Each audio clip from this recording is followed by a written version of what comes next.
My presentation today will be in three parts. First, I want to talk about a publication that carries the mining write-off in Ambu. It's about weather. It was in Siberia.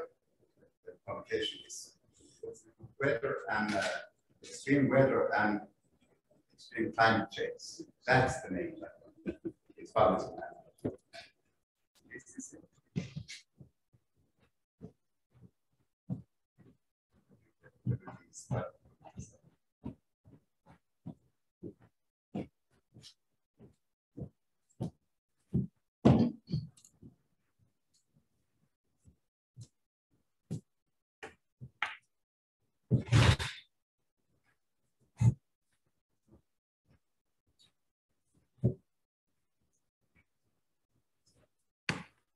Harry, why don't you entertain us in the meantime?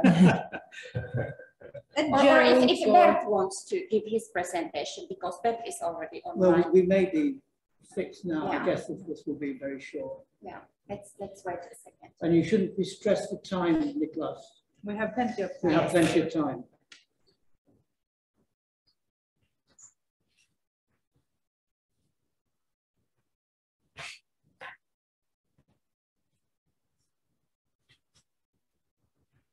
Yay! Okay, we have thank you so much. Okay. Okay. Now, this presentation will be in three parts. The first one is about what we did back in 2019. It was a workshop that ended up in a case study and that got publication in various. Then we have this one that we had before, Stories of Art and Science, and what we are doing to that one, and then how we are going to work forward, because we still have a guideline to present. So that is what I'm going to talk about.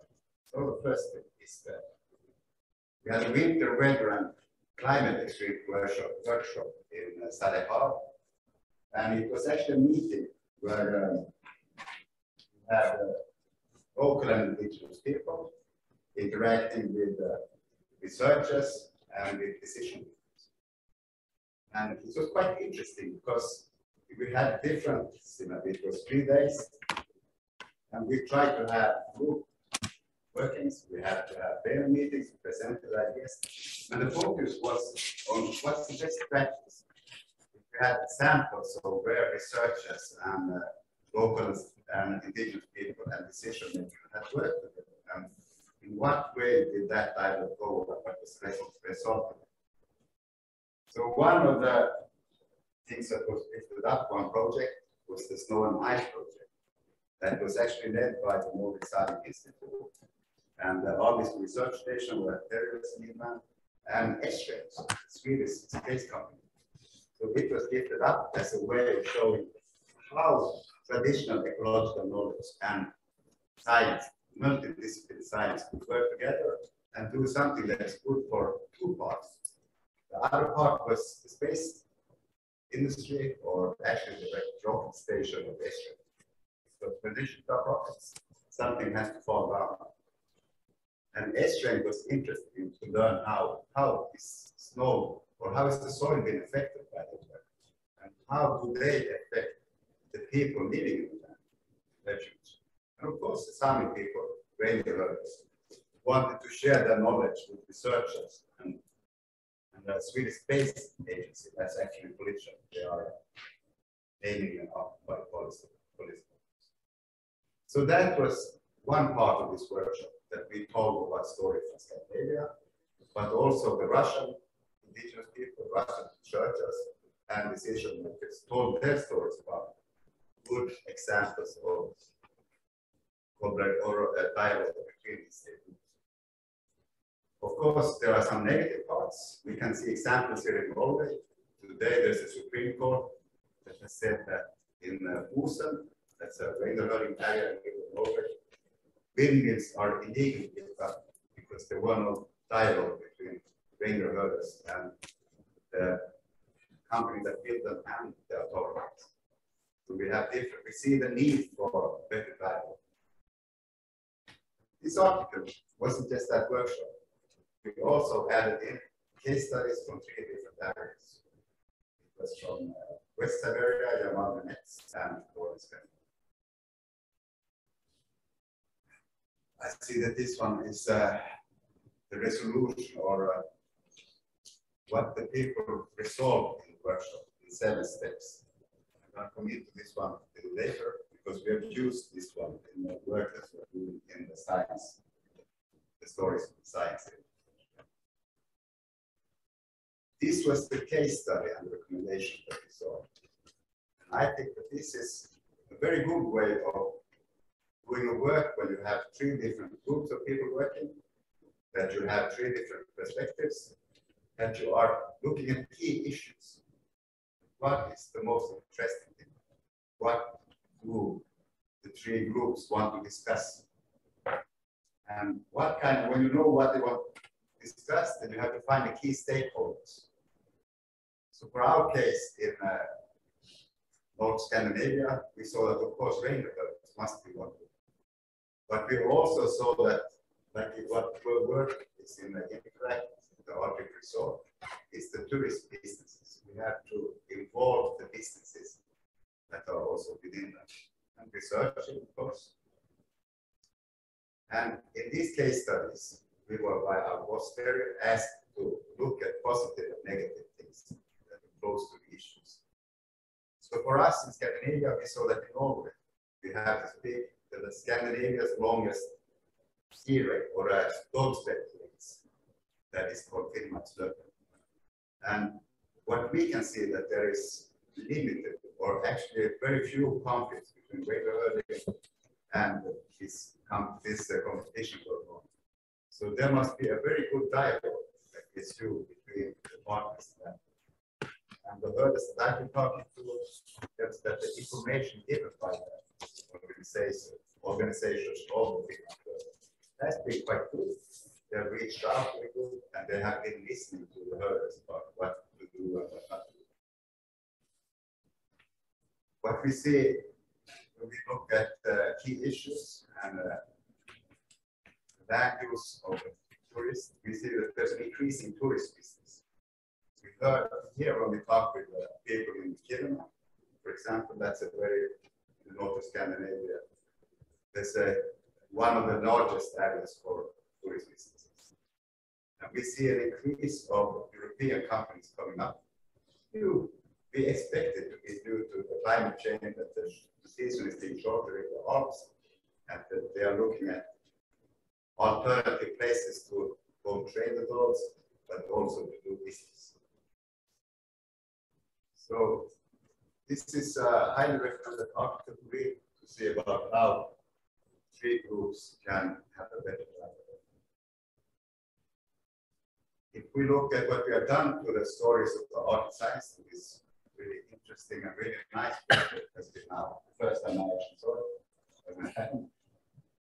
And this has been within this frame of the work package. So in this work package, I'm working together with IECO, the Arctic Expedition Cruise Operators. And what we saw that we need to get, we have to start to collect existing policies and regulations for tourists up in the Scandinavian area. When we have done that, we have to see what kind of best practices we have. So how could we develop guidelines that can be used by tourists, by research stations, by tourist operators to not just mitigate the negative effects, but also to develop some kind of positive effect if there's possibilities to make money, to make better business. So what we saw is that they have been developing guidelines in the Arctic for cruise vessels. And that's a good practice that they have developed with guidelines, community-based guidelines.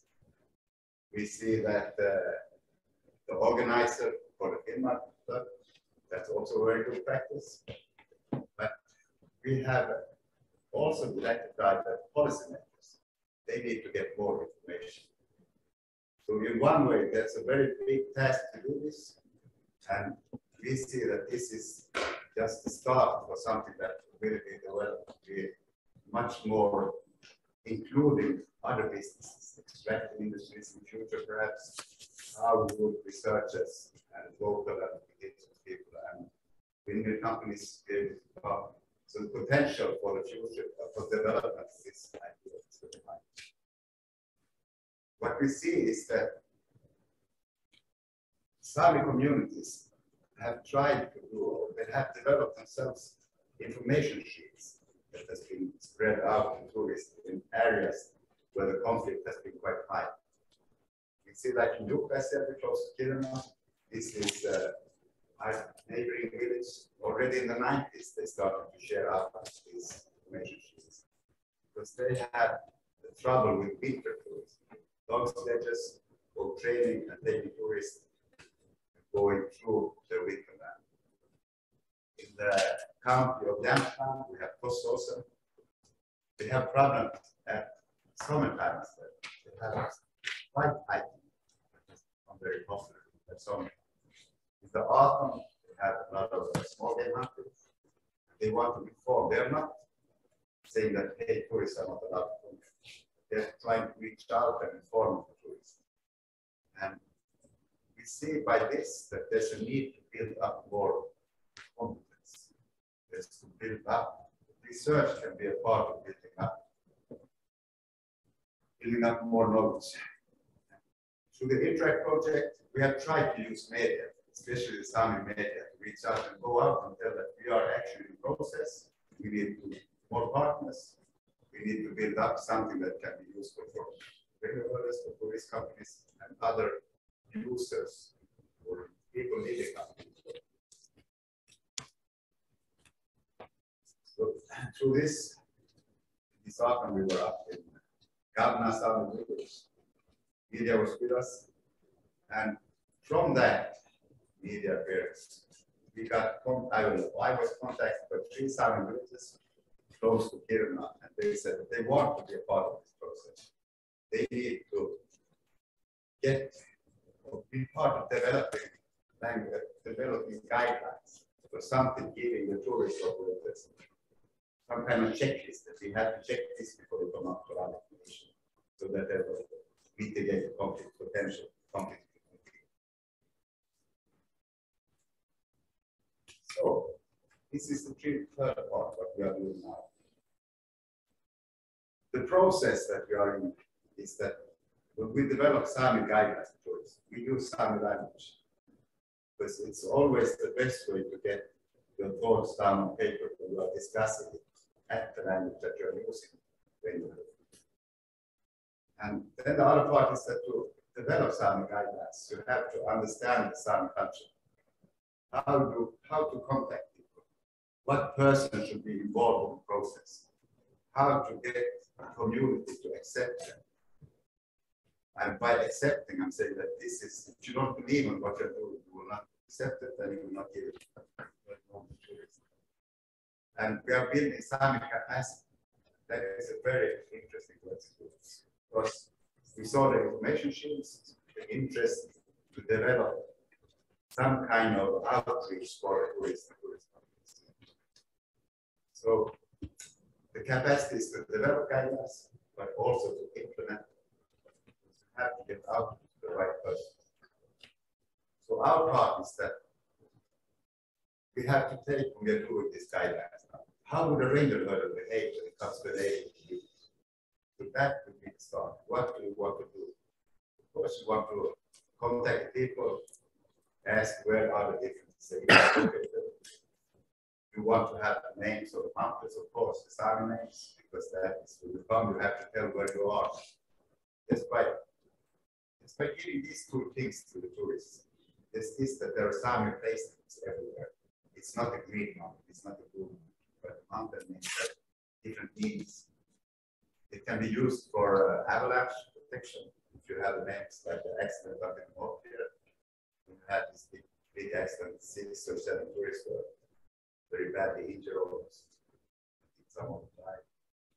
So by looking at the names like that, Soromagans means the mountain where we will. Just an example. Our cooperation with is that IECO has now developed an app that they call MoveRat. That is an app that every guide should do a checklist when it takes the tourist off to the vessel. To be sure that if there is an autumn, for example, if there's a hunting going on, that the guide is checked out, is this an area where there's a risk for accidents?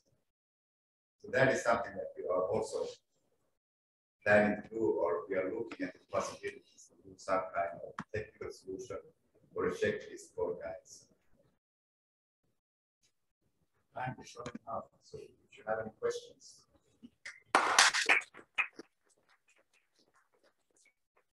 Thank you very much, Niklas. Do you have any questions from the audience? Yeah, fine. I was wondering if CCOs in New York insights involving local communities, citizens. The question was that we have been looking at. We haven't really looked at that, but that would be a possibility for the future. Catherine, did you have a question? Yeah, I was wondering how will you ensure that the guides get this app, or how is it marketed? I think that in the process that we are in now, we have to involve tourist businesses in the process. We want to start from local and tourism. We want to implement them to the tourists, the local tourists. Because if they don't accept it, there will be guidelines, but they're not willing to share it for the tourists. So we have to find a way to make it that they can see a positive benefit of having these guidelines. For example, by putting a new dimension on the tourists, the experience that they are giving to the tourists, by just letting the tourists know about stories about nature, how to read the weather by looking at if the sky is starting to be red on the evening, what kind of weather sign that. So we have work to do in front of us, but I think that the first thing is that we have to make it must be worthwhile for the tourists. And then when they see it, the tourists will demand as a guide having used the checklist and we do this. And of course, when you're meeting persons up in the mountains, and there's a potential conflict or something, then the person can ask, have you gone through the checklist? Do you have that? So with the help of some money from Interact, of course, we can develop everything. But would that be, I mean, if you have, even if you have the app and you are out in the wilderness, would there be, I mean, internet connection? Yeah, the good thing is that we are now in the technology age. We can do some QR codes, we can put up the signs, and people can just download. So it doesn't have to be, the app isn't active like that, but it contains information that you can download and then you can walk out. We can download it, and I think that the technical solution will find some good. But the idea is that it will give the tourists other dimensions of experience. That will then ensure us that the guides are guiding. Thank you. I have, oh, sorry. My question is, Could you introduce yourself, please? my name is Catherine Schecksnyder, and I'm a volunteer doing focused volunteer work around climate change in the Arctic in retirement. My question is about photography, and how do Sami people feel about tourists running up and taking their picture without asking permission? And do you feel like that's a particular area to address? You could take a picture of the landscape, you could take a picture of reindeer, and it doesn't violate their space or their autonomy. But when you take pictures of people, particularly children, there's an invasive component to that, and I'm interested in your thoughts on that. When we look at the guidelines that IECO has developed for these communities up in Greenland, photography is one of the things that is mentioned in the guidelines, that you will never take pictures without asking permission. it would be so sure that, and this is the purpose of the guidelines. Take questions that we can, and people, is this correct to do or is this not correct to do? I hear stories about this polar light tourist month here, that if you don't see the polar light, what does the tourist focus? What do they take pictures of? They can go in Florida, look at houses and think, oh, nice. See how Norwegian fishing families take a picture. So there's been a lot of discussions about it's needed to do some restrictions about just in the city about how to organize tourists, how they should behave. And of course, if you go to yourself and think that somebody will come and take pictures of you and your kids, how you would do it. We are looking at the Interact project about how would research stations, would they be interested in taking tourists forward, see what kind of field work they're doing on these research stations. And of course, then what kind of guidelines is needed to possibly make it possible that tourists can come. What kind of tourists? Thank you. And I just going to allow myself one comment and question, but maybe we take the answers to the question at a later date, Niklas. But we've been working together for many, many years, and I've learned a lot from you. And I think the last thing I learned from you was the difference between sustainable development and sustainability when you gave a talk on economics in Russia. And it's stayed with me, and I think it's extremely important. And now we are going to see much more tourism in the north, people tracking exotic landscapes and animals and plants before they disappear. And you're going to, as an indigenous community, you're going to be devoting more time to helping tourism. So have you crossed the boundary from sustainability into sustainable development? Actually, as I was telling about this act, about how it will be used and why should tourist operators use it. When we have done this process now, we are starting up this guidelines work. We are going to the Sami communities. We are doing it in Sami language. We are doing it around fire. That's the idea. And then we are putting the important things about pictures. Instead of looking at the sheets that information sheets that I said, that will say that hey, this is what you want. But that possesses one dimension. But now we are putting in more the ideas of youth, the culture, the language, everything. And by having this very hardly connected to the Sami communities, then we are sure that this is something that the community will stand for. They say, this is our guidelines. And then the tourist companies that will come or who want to have more business done at that area, they have to follow the guidelines. And they will see that these guidelines will give them a new dimension of experience.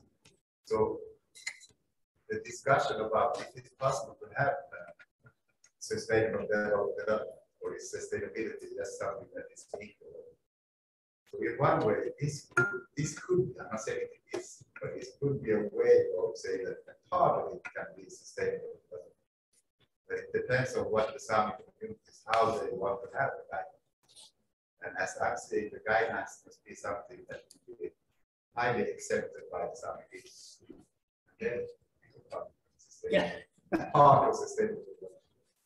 Thank you very much, Niklas. And again, thank you for your talk. There is a really nice message, comment in the chat directed to you, Niklas, from Alaska. It says, thank you for this and everyone for all the work done and being shared. And good day, good morning from interior Alaska and from a ridge where the Tena River dumps into Tarana. I'm just another, I'm sure, thankful to be here with you today. Cheers. Very nice. Yeah.